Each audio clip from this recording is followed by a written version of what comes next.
Hello, everyone, and welcome to Africa Fire Mission's weekly virtual training session.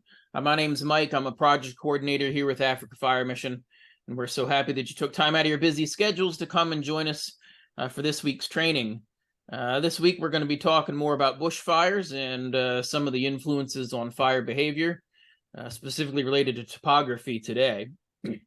If you stick around for at least 70% of today's training, which is usually about 40 or 45 minutes, we'll get you a certificate of attendance for today's training.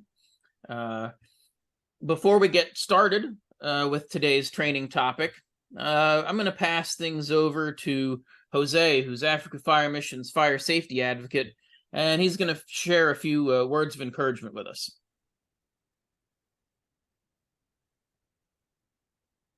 Thank you, Chief Mike. I truly appreciate you for even coming today. And also you for tuning in. We don't take you for granted, especially with the use of bundles and all that. Kindly pass word across your fire station or your friends on your WhatsApp groups. Tell them, hey, the class is on. So today the word of encouragement is all about diligence and courage to pursue your dreams, especially in the firehouse. You know, one of my dreams when I joined the firehouse was I would love a day whereby fires will be at bay. So I ended up really dwelling so much on the fire prevention bit. Yeah. And it's really talking about when you're diligent and you're pursuing something, discouragement comes or it comes onto you because maybe you don't have support from your bosses, or even maybe there are no funds to actually do that. So there's a Bible verse in Proverbs chapter 13, verse 4, in the New King James Version. It says, he who labors diligently need never despair, for all things are accomplished by diligence and labor. All right. So you have to labor for it. And then again, in Proverbs chapter 10, verse 4, it says, the soul of a lazy man desires and has nothing, but the soul of the diligent shall be made rich.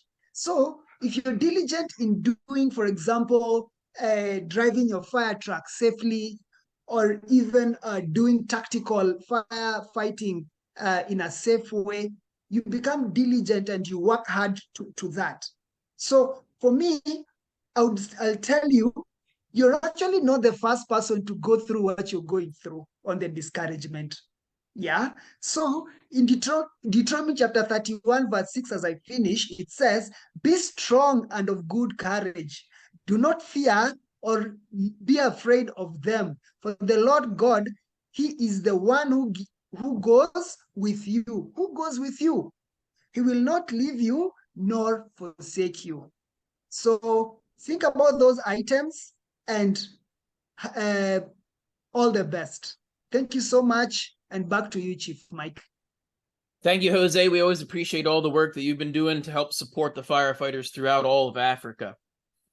Just a few more things. I placed some information in the chat. If you've got more than one person watching on your screen, my email address is in there. You can drop me an email with the list of names.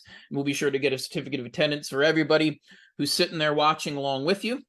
I also dropped a link to our Google folder that has some materials from today's training. You'll be able to see a video replay of today's training. And if you get cut off, if you dropped your bundles, you can finish up today's class and still get that certificate of attendance if you complete some questions based on the training. So sort of without further ado here. Oh, one other item, I guess, I should be to invite you all to stick around after the top of the hour here. When we end the formal portion of class, we'll be moving on to our tea time hosted by Jose. I encourage you all to stick around for that as well, where you can ask some questions about today's class or any other topics that may be on your mind. So let's get started here. Get my screen shared for you all. Today we're going to be talking a little bit about topography, what it is, and how it pertains to bushfires, and how we we can figure out where the fire's going to go, how we can position ourselves maybe to stop the fire a little bit more effectively. So let's get started here. Couple of objectives. Again, this class comes from the United States. It focuses a lot on fire behavior in the western half of the United States. So this is going to be different than what the majority of you will see for some things. The principles are still going to apply, and where it is different, I'll be sure to highlight that for you. Some of the things I say are going to be different than what you see on the slide, because I need to adjust it for where you're at, based on where you're at, on the planet, actually. So as we talk about some of these land features, I'm going to give them a name. You're going to see a name here on the slide. Maybe that's not what you call it, and that's fine. Take a look at the pictures and figure out what would you call it in your native language, or locally, what do you call this land feature, so that when you're talking about it amongst the other firefighters, you know what you're talking about. So don't get focused on my terminology, the terminology that I'm using.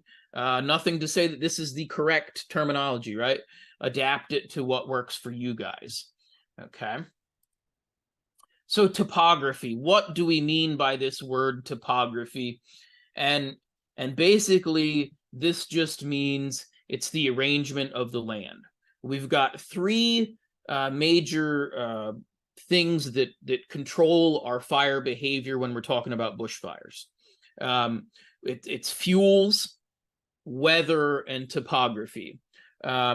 So we talked last week, Gita was talking about fuels in his presentation.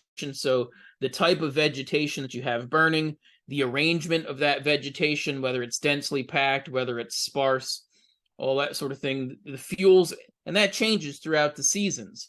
As we move into the rainy season, those fuels are less available for consumption. As we're in dry season, those fuels become more available for consumption by a fire, right? Weather is something that I'll talk about more. We touched on that a little bit. We talked about temperature and humidity and some of their impacts on fuel last week. I'll talk more about weather next week as well. We talk about pressure systems and winds and things like that. Weather changes pretty rapidly. The fuels change pretty rapidly. Topography, on the other hand, is something that doesn't change, right? Well, let me correct myself. Topography does change. It does not change in our lifetime. So over the however long, however old this planet may be, the topographic features, the lay of the land, the mountains and things, those are changing over the span of the existence of the planet, right? But in our individual lifetimes, we don't notice these changes. So this is a pretty constant feature that controls our fire behavior.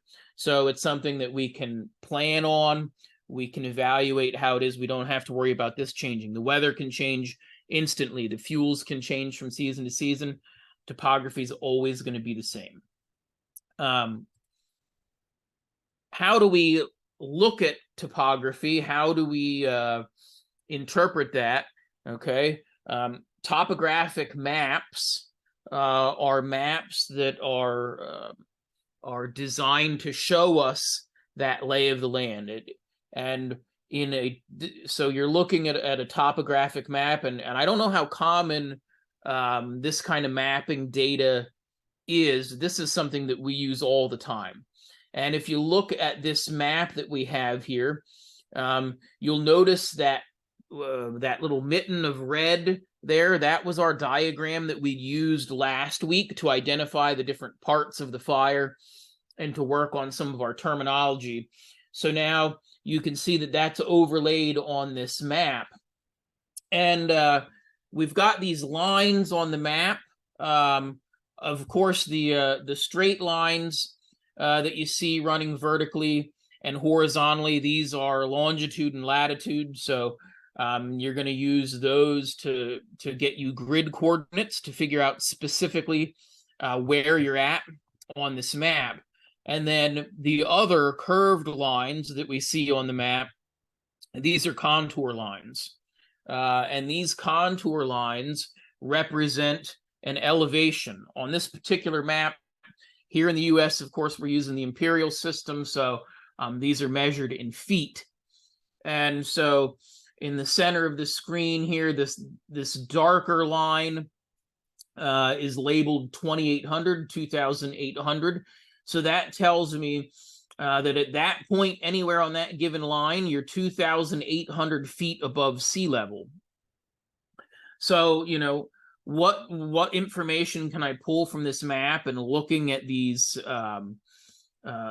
lines, it tells me that over here, where we see the green, and the green is representing some open space that's covered in some form of vegetation. Just because there isn't green doesn't mean that there's not vegetation there, but these are sort of open areas. But because I only see one line and a lot of space without any of those curved contour lines, that tells me this is a flat area, okay? And I can see we've got a lake here in the middle, and we've got some little representations of what we would call a swampy area, some swamp or some wetlands. Down in here, we can see waterways, or these thinner blue lines. And what we're looking at is at a flat, open area that's at the base of a mountain. And I know that this map is showing me the base of the mountain because I'm looking at these contour lines and I see how close these contour lines are to each other. Okay, so when I look at this mountain, and of course this topographic map, the topographic maps that we use here in the US are always represented with north is at the top of the map. Okay, so up here, the top of the screen is going to be north. So when I'm looking at this map, I can see I've got a steep mountain that is facing southeast. Okay. And at the base of this mountain, you know, down here at the lake level, on this particular map, we could count contour lines. The map key will tell us the difference in elevation for each contour line, what the difference is there. But we can see here at the base of the mountain, it's only about 2,800 feet. As we begin to move up the steep mountain here, at the peak, you know, we're looking at this darker line up here near the peak is 5,600. Okay, so we're talking a change in elevation. Then you've got a couple more little ticks. So you've almost got a 3,000 foot change in elevation from the base of this mountain up to the peak here. And I can also see, looking at this, that the backside of that mountain, which is facing northwest, I can see that that's not nearly as steep as the front. As a matter of fact, it drops down in some of these contour lines here in the upper left-hand corner. Those contour lines are only at about 4,400 feet. So that also tells me that it's getting flatter up here at the top. So this may actually be that I've got a mountain peak here, and then I'm looking at like a plateau or an elevated flat area up above. Okay. When I look at the different shapes, I can see over here in the bottom left-hand corner, there's a little blue line. So this is some sort of a waterway, some sort of stream or river. And you can see how it makes that sort of V shape going up the mountain. So that tells me there's a valley right there. Okay. And as I see that V shape on the map, I can see there's a little, whatever you may call it, a swale or a gully. I can see where those parts are. Those are going to maybe be the passes that I would try to take if I was going to try to climb up there. So all sorts of different information that we can get from this topographic map. So if you've got that resource available to you and to check out, there's lots of resources available online where you can find some maps like this. So super useful piece of information when we're heading to an area to try to know what kind of land features we may be getting at. I can get to know the land area by looking at this map before I even set foot there. So lots of good information and data from the topographic maps here. Additionally, there's also some tools that you can use online. I'm not sure if you can see, this is if you see the video playing here or not. There's no sound to it, but all this is a it's a Google Earth. Google Earth has lots of great 3D representations of terrain. I was doing some looking yesterday as I was preparing for class. Google Earth has this 3-dimensional topographic representations in Kenya. I was cruising around Mount Kenya yesterday. Just like if you can see the video, if the video is playing for y'all, I was checking out Mount Kenya and the different land features that we had up there. This particular mountain that is showing right now is one I'm pretty familiar with. I've studied a bunch. This is in Colorado. This is Storm King Mountain. In 1994, there was a fire here. It was known as the South Canyon Fire on Storm King Mountain. It was started by a lightning strike. It was left to burn for a couple days before anyone sent any fire resources to address the fire. We kind of assumed that the fire would burn itself out. As we began to drop resources in, we used aircraft and dropped firefighters in on the top of the mountain and began to work the fire. Conditions got progressively worse. More and more manpower was thrown at the fire.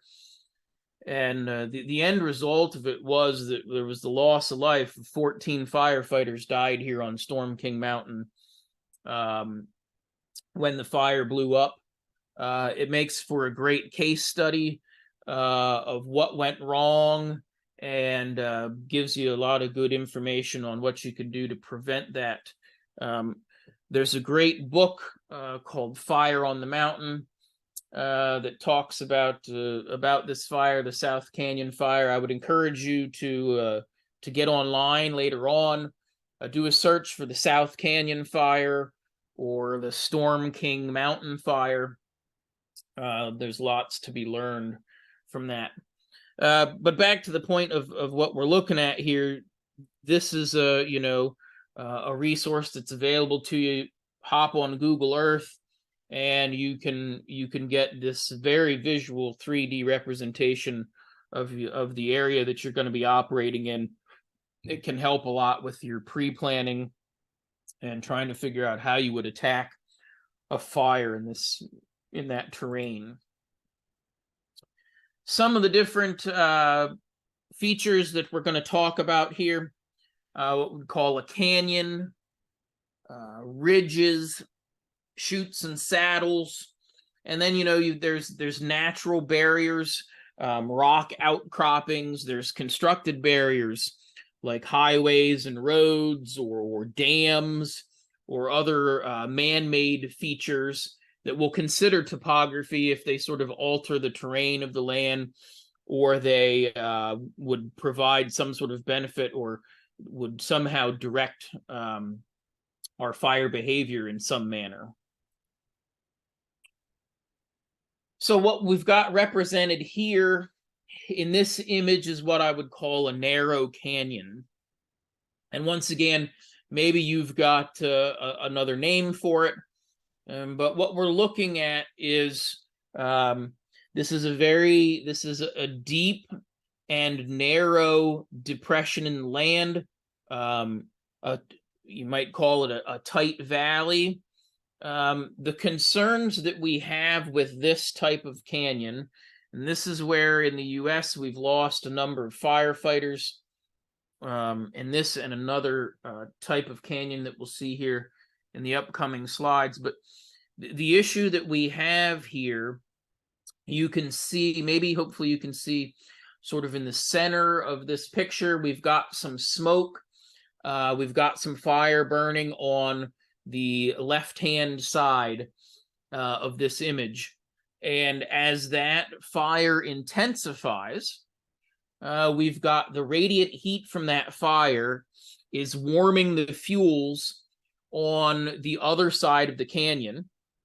Remember our heat transfer methods? We've got 3 methods of heat transfer. We've got radiant heat, conduction, and convection. So what plays in here, the radiant heating, is that direct heat, the heat waves coming off of that fire from one side of the canyon are drying and preheating the fuels on the other side of the canyon, preparing them to be ready to burn. We may get spot fires that will drift over, where we'll get burning material lofted up into the air and land across that narrow canyon. And then we also have the effects of convection, where as we have heat from the fire building at the bottom of this narrow canyon, convection currents are going to raise that heat and pull that heat and smoke up through that narrow canyon. Convection, rising heat, right? So when a fire gets into this narrow canyon, we can expect that this fire is going to cross over from one side of the canyon to the other. We can expect increased fire behavior and activity as the fuels are preheated because they're trapped in this narrow canyon. Okay, so a couple of ways that that particular land feature influences our fire behavior. Now, next is what we call a box canyon. A box canyon is very similar to the narrow canyon that we just talked about in the last slide. The difference here with the box canyon is that it's closed off on one end by whatever feature. So this is a good picture that shows, you know, you've got this narrow canyon. Now, so far as fire goes, we've got lots of fuel up front here. What's in our favor a little bit in this particular image is that we don't have a lot of fuel on the sides of this narrow canyon because we've got a lot of rock there. But the problem with the box canyons, and this is the land feature where we lose the most firefighters here in the U.S. You start to work inside of this canyon, and if the fire gets below you, there's no way out. As you try to hike uphill to get out and get away from this the fire in the box canyon, there's no way out, right? The land feature at the top of that canyon prevents you from getting out of there. In this image, the only way you're getting out at the far end of this picture is if a helicopter comes and picks you up, right? Or you've got rock climbing gear to climb up and get out. So a box canyon, you know, is basically it's kind of like a horizontal chimney. It's like a chimney laying down on the ground. If you get trapped inside of there, if the fire cuts you off, and there's one way in, one way out with this, right? If you're looking at this image, you can see there's some sort of road or trail leading in, but that's not going to come back out. So this is a death trap. All of the fire behavior problems that we see with a narrow canyon all apply here to this box canyon, with the added feature that the end of it's closed off and there's no way out. So the only way out of this canyon is the same way you went back in it. What you may call that locally, maybe you've got a different name for that. You don't have to call it a box canyon, but it's you know, this is your 3-sided death trap. Okay. Next, we've got a wide canyon. Okay, pretty common when we get to more of the mountainous areas. This is a valley, you know, not as narrow as what we would consider a narrow canyon. So in a wide canyon, we're not necessarily concerned about radiant heat from one side of the canyon igniting a fire on the other side of the canyon. That's not something that we're worried about here. What we are worried about in a wide canyon is that the factor of wind, okay? So here it's talking, and it says that the prevailing wind direction can be altered by the canyon. And I think next week I'm going to talk more about winds, but a prevailing wind is the direction that the wind blows normally wherever you're at. So for me, where I'm sitting here today, the prevailing wind comes from the west and blows to the east. So typically speaking, I can assume wherever I'm at in this general area, if a storm comes through or if the wind begins to pick up, I can assume that it's going to blow from the west to the east. So if I've got the fire, if I'm east of the fire, I know the wind is going to blow the fire towards me. So I want to be cautious of that. That may be different where you're at. Where you're at, the prevailing winds may go from north to south. They may go from east to west. Whatever that is doesn't matter, but you need to know that. In the area that you're typically fighting a bushfire, where do the prevailing winds normally blow from? Once we know that, now we've got to look at how does this wide canyon affect the way that wind blows, right? And if the wind normally blows from east to west, and we have a wide canyon that is facing north and south, that wide canyon, as the prevailing wind moves, let's say from the west to the east across this north-south wide canyon, that wind, when it gets to the east side of that canyon, isn't going to be able to continue moving eastward. So it's going to shoot up, and that prevailing wind may either flow up or down through that wide canyon. Okay, so that's what we've got to take a look at, is how does this topography, how does this wide canyon influence the wind as it blows? Is it going to change the direction of the prevailing wind? So that's what we're looking at here. When we're working in a canyon, fire behavior is influenced by the wind. And when we talk about our winds, we can also talk about the other wind cycles in the as the slopes begin to get heated and things like that. We'll get to that, maybe not this week, certainly next week. Okay, so wide canyon. Ridges. This is a topographic feature that's extremely common where I'm at. Here I'm in Pennsylvania. I'm in the Allegheny Mountains, part of the Appalachian mountain chain, and I'm in what we call the Ridge and Valley region. I've got a ridge right out my window. I can see, if I look out one side of my home, I've got a ridge on one side. If I look out the other, I've got a ridge on the other side. We're nestled right in a valley, Happy Valley specifically.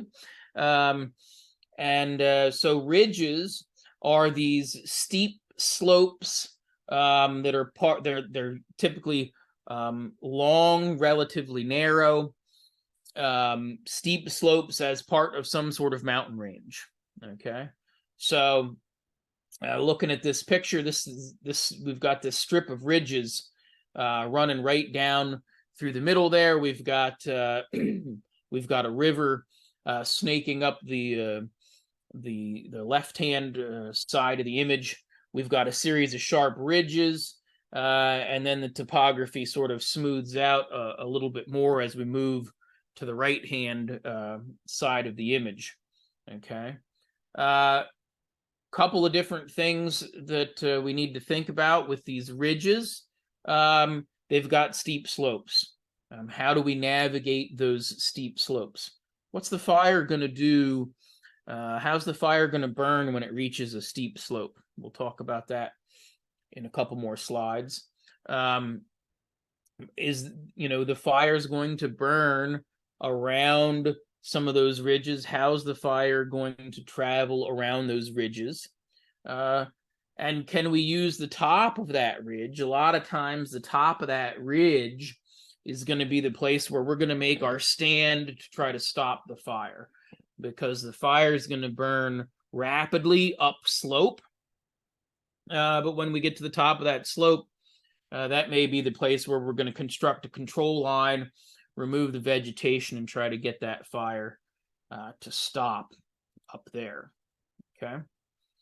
We talk about a dominant ridge. This is a very prominent feature. You can see it in the skyline. It's not flat like a plateau, but we've got that sort of sharp point to the land feature, right? A lot of times you'll see on these dominant ridge tops that there'll be some sort of path or road near the top of those, which is excellent. When you're looking at this image here, you can see, or maybe you can see this ridge, there's fire. There's still some active smoke and fire in the top center of this image. Most of the right-hand side of that ridge is burnt already.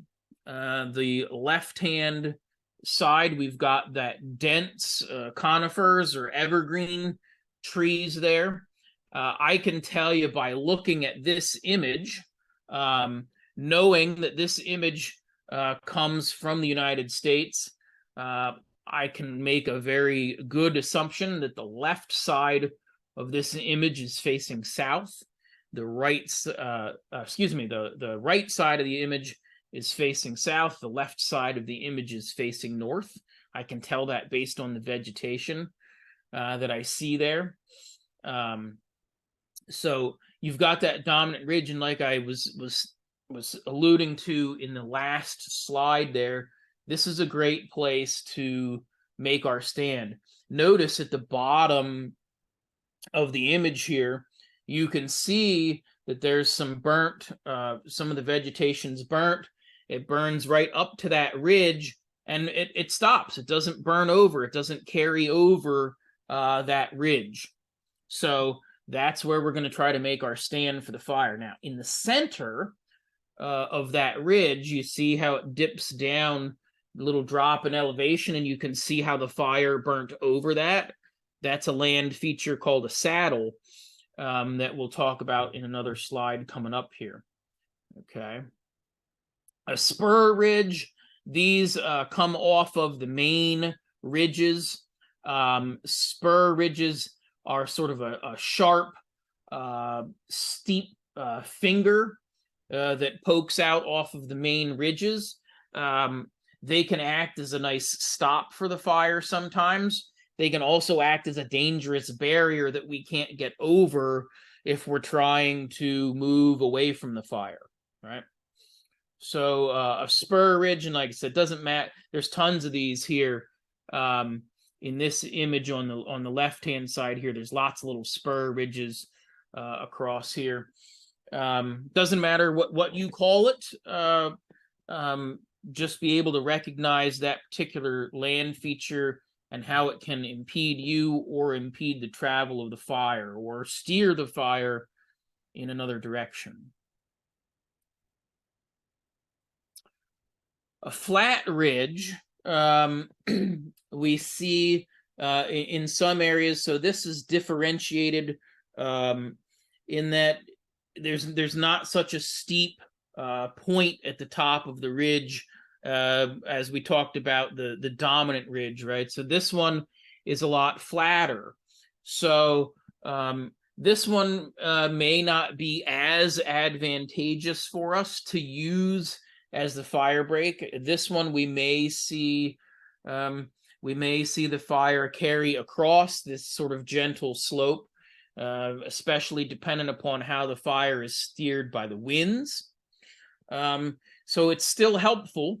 It still is a place where if I'm looking to get ahead of a fire, safely ahead of the fire, where I have some time to build a control line and remove vegetation, still looking for that flat ridge. This gives me maybe a little bit easier escape if I'm working at the ridge top and things start to go poorly for us. getting down that gentle slope may be a little bit easier than trying to make our way down a really steep slope off the top of a ridge. Flat ridges also give us more areas where we may set up camp if we're going to be working a fire for an extended period of time, right? A terrain like this, if there was a fire in this type of terrain here in the U.S., we might use a helicopter to bring in attack crews and drop them off, and they'll establish a camp on top of the mountain, and they'll actually, live on top of the mountain and work from the top of the mountain down the slopes to try to establish fire lines. Okay, so there we've got a flat ridge. Now, sort of the extreme of that dominant ridge is the knife ridge. Okay, and the knife ridge is extremely steep. Can you walk on the top of a knife ridge? A knife ridge isn't going to have much more than the width of your foot at the top, right? This is a really steep on either side. Poses quite a bit of a hazard. This is going to make a great stop for the fire. These knife ridges almost always will stop the fire for you because they're so steep. When the fire gets to the top, the other side is sheltered from the fire. You don't get the effects of radiant heat. You don't get the effects of the convection, but extremely hazardous to work on these on this knife edge, on this knife ridge. Okay, so a beautiful land feature, really cool to explore. Not necessarily fun to work on when you're fighting a fire, but a land feature that we want to look at as maybe a natural barrier to the fire. Okay. We kind of talked about this quite a bit here as I went through. How does the ridge influence fire behavior? Just a great place to assist us when we're trying to contain the fire. What you can see going on here, you've got the ridge top, and they've got vegetation removed from the top of that ridge. And I don't know the circumstances of this individual image as to whether that I can assume from looking at the other ridge tops, in the back, that ridge top wasn't cleared like that before. So I'm going to presume that they actually cleared that ridge top like you see it now, removed the vegetation in an effort to stop the fire. You can see down the side of the ridge to the right-hand side, you can see there's fire. There's some pockets of fire down inside. Once you establish this control line on the top of that ridge, you can begin to burn out the vegetation. So you can see the fire is burning right there, right on the edge of that ridge. And once again, I would presume, and you can see, on your screens, maybe you can't see. If I get really close to mine, I can see there's a bunch of little guys. I can see my little firemen standing down there. Their yellow shirts, their green pants that we all wear here in the U.S. There's tons of guys all along this ridge top up here. So they're probably igniting this fire here. And that they're hanging out along the edge to make sure that it doesn't spot over to the other way. They're working with the wind, so we can tell that the wind in this image is moving from the left side of the image to the right side. We can see the smoke is laid down there. We could speculate on atmospheric conditions of this fire as well, based on the smoke behavior, and maybe we'll get to that next week as we talk about weather. But these guys that are scattered out here along this smoke are the holding crew, so it's their job to make sure that this doesn't get out of control in our control line here. We've got some guys standing over here. Those are spotters that are going to be watching the back side of this mountain to make sure we don't get a spot fire drifting over. I'm not too concerned about that based on my wind direction right now. I'm not too concerned about a spot fire coming back behind me here. they're going to start burning out this vegetation just to go a little bit down the slope and get some fire going, let it burn back up the slope. And then you can just start darkening that in and going further and further down the slope and letting it burn back. We're removing this vegetation. And once we get this area at the top of this ridge, it's cleared of vegetation, and we get this stuff burnt out here, the fire that's operating below us, we can just let it go. We can just let it burn right up to us. Okay. So how ridges are affecting the fire behavior now. Right here, in this area, if you can see my mouse swirling around there, this is a saddle that I think we're going to talk about in a slide coming up. That's a spot I'd watch out for and be a little careful about, because the fire will try to sneak through that little saddle. So here we're looking, this is just a way of giving you a better idea. If you look on the right-hand side of the screen here, we have the satellite image, okay, of some ridges. And on the left side, then we have our topographic map. So you can see sort of how that plays out and how that matches the image compared to the ridge lines there. And this is some high elevation. This is over a mile above sea level here. Looks like the lowest point on this map that I can see is about 6,000 feet above sea level. A mile above sea level would be 5,820 feet. So pretty steep, pretty high. We can tell it's steep because of the ridge lines here. And sometimes you can't get an idea of quite how steep things are by looking at that satellite image, because it's two-dimensional. But when we look at this three-dimensional map here, we can really see, you can see we've got a little depression here, a little elevation here that plays out nicely right over here on the map. So you just kind of look back and forth between the map and the satellite image. Lots of good information there. If we're going to try to, and then using these in combination, we can see here there's this ridge, this predominant portion of this Pony Ridge here. If I've got fire burning in here, right about there is where I'm going to try to establish my control line. I can see the ridge top in the satellite image. I can see the vegetation changes right there at the top of that ridge. So some of my work has already been started here by nature. So right there's where I'm going to lay my control line down and try to stop the fire. Okay. Here's that I've been alluding to this guy. This is sort of a dramatic representation of this, but this is a saddle, okay? Just sort of like a saddle that you'd throw on a horse, right? The interesting thing about a saddle is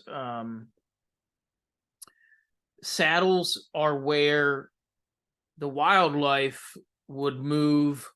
It's sort of the easy way through the mountain, right? So we have a pretty big hunting culture where I'm at here.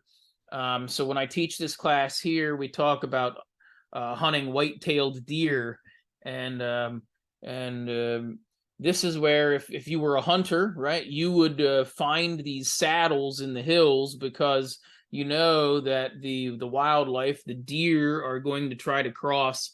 When they cross from one side of the mountain to the other, they're going to go through this saddle because it's sort of the path of least resistance, right? So what does this have to do with the fire behavior? Well, as the fire burns up to this ridge line, this depression, this saddle, will allow the wind to blow through there, and the fire is going to spill over through there. And if you can imagine, as the wind moves up that slope and it hits that saddle, the wind is going to pick up speed as it goes down across the other side.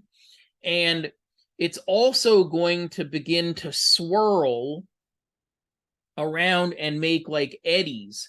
Imagine if that was water flowing, okay? The water flows up over through there. It's going to swirl around behind there.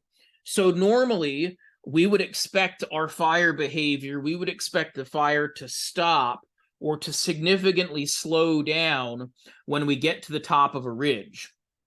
But with a land feature like a saddle like this, as the fire burns up to there, I am going to expect this fire behavior is going to accelerate over that ridge. It's going to burn over that ridge and try to burn downhill.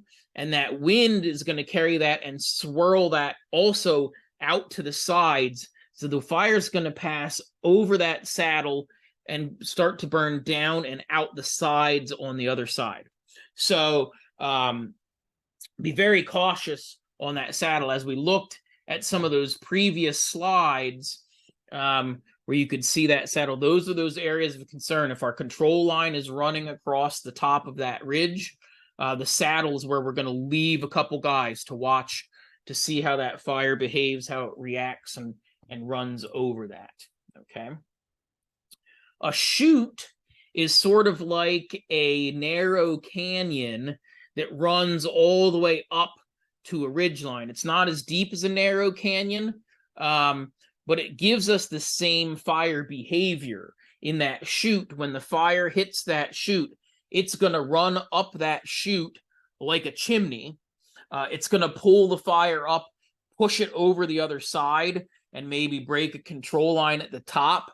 If I'm working on the mountain and I'm working in a chute, that's going to be extremely dangerous because if the fire comes burning towards me, I can't outrun it. Okay, so chute, sort of like a narrow canyon there. The last feature we sort of talk about are these. I don't really want to spend a whole lot of time on this. They're natural barriers, right? Whatever stops the fire, whether it's natural or man-made, there they are. On the map, obviously, you can see them. No big deal. Use your maps. Use those barriers as anchor points. We talked about anchor, flank, and pinch. As we begin to sort of wrap things up this last little bit, I'm not going to spend a whole lot of time on these slope, aspect, and position on slope, because for you all, aspect, it's going to be different than what you're going to see in these slides. So let's talk about, this is just sort of the relationship of how things are. So what we call a slope, right? Slope is the amount of incline. It's how steep that hill is. It's measured a couple of different ways. You could measure it in percent slope. You can measure it rise over run. So how much the land increases in height over a given distance. That's how you find your percent of slope, rise over run. But how does that affect fire behavior? Well, if we started a fire, right, on flat ground, that fire will burn out in the shape of a circle, right? But as we begin to increase the slope, the fire changes the shape and begins to, with a narrow slope, will begin to burn out, in a V-shaped pattern. And as the slope gets higher, our fire behavior increases rapidly. Why? Well, convection, we've got the radiant heat of the fire preheating our fuels, but then we've got convection playing in there as well. The heat is rising up the slope. It's pre-treating those fuels. It's drying those fuels ahead of it out, preparing them to be ready to burn. So as our slope increases, the speed of the fire and the intensity of the fire will increase as well. Okay, here's a good sort of illustration of it.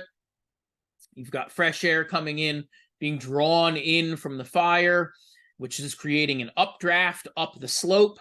The convection is pushing that heated air up the slope.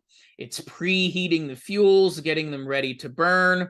And then, so that's why our fire burns up ahead. And then we've got this other hazard of burning items rolling down that slope, igniting unburned fuel below.